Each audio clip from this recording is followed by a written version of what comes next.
धन्यवाद, बहुत धन्यवाद आपको हूं और उम्मीद करता हूं कि इन बातों का रखरखाव किया। धन्यवाद। श्री मिशन रंजन दास। धन्यवाद सभापति महोदय, आपने मुझे 2025-26 के रेल अनुदान के पक्ष में बोलने का अवसर दिया। रेल बजट 2025-26 में केंद्र सरकार द्वारा 2.55 लाख करोड़ का आवंटन किया गया है, जो रेल इंफ्रास्ट्रक्चर और यात्री सेवाओं को बेहतर बनाने की सरकार की प्रतिबद्धता को दर्शाता है। रेल सुरक्षा को प्राथमिकता देते हुए इस बजट में 1.16 लाख करोड़ रुपए का प्रावधान किया गया है, जिससे सभी सुरक्षा मानकों को सुदृढ़ किया जाएगा। ये एक सराहनीय पहल है।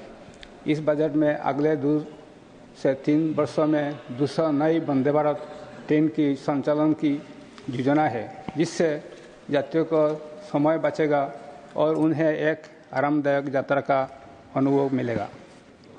इसके अलावा अमृत भारत ट्रेन और नव भारत ट्रेन के संख्या बढ़ाने पर भी बल दिया गया है। 2014 से प्रधानमंत्री नरेंद्र मोदी जी के नेतृत्व में केंद्र सरकार बनने के बाद उत्तर पूर्व के रेल क्षेत्रों में अभूतपूर्व परिवर्तन हुआ है। पिछले 10 वर्षों में उत्तर पूर्व राज्यों में मीटर गेज से ब्रॉडगेज में परिवर्तन सहित कुल 1824 किलोमीटर रेलवे लाइन का विस्तार हुआ है।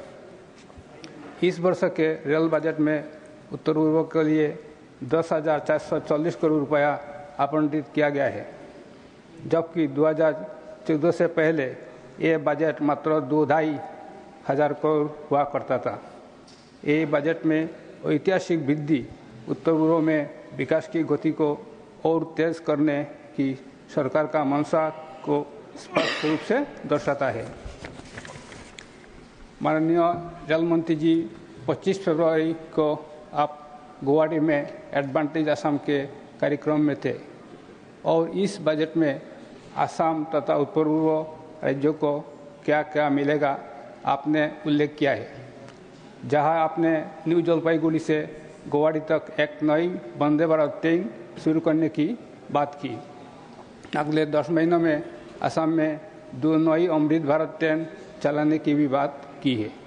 इसके अलावा इस साल में उत्तर पूर्व राज्यों में कुल 90 अमृत स्टेशन होंगे। असम में 6 नई गतिशक्ति कार्गो टर्मिनल स्थापित किया जाएगी। उत्तर पूर्व का पूरा रेल नेटवर्क विद्युत की किया जाएगा।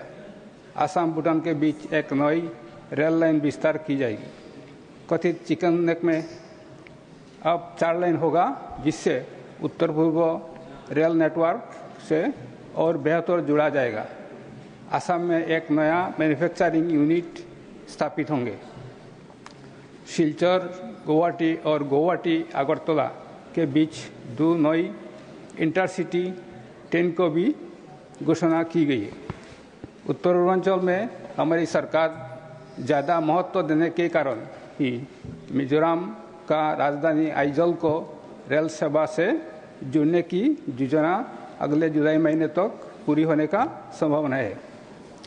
इसके साथ ही मेरे जिले सिबुमी की लोयरपुआ से मिजोरम के कानमुन तक एक नई रेलवे लाइन बिछाने की मांग लंबे समय से की जा रही है। मैं माननीय मंत्री जी का ध्यान इसके ओर आकर्षित करना चाहता हूँ। हमारे प्रधानमंत्री जी के विकसित भारत के सपनों को साकार करने की दिशा में ये रेल बजट एक महत्वपूर्ण कदम है।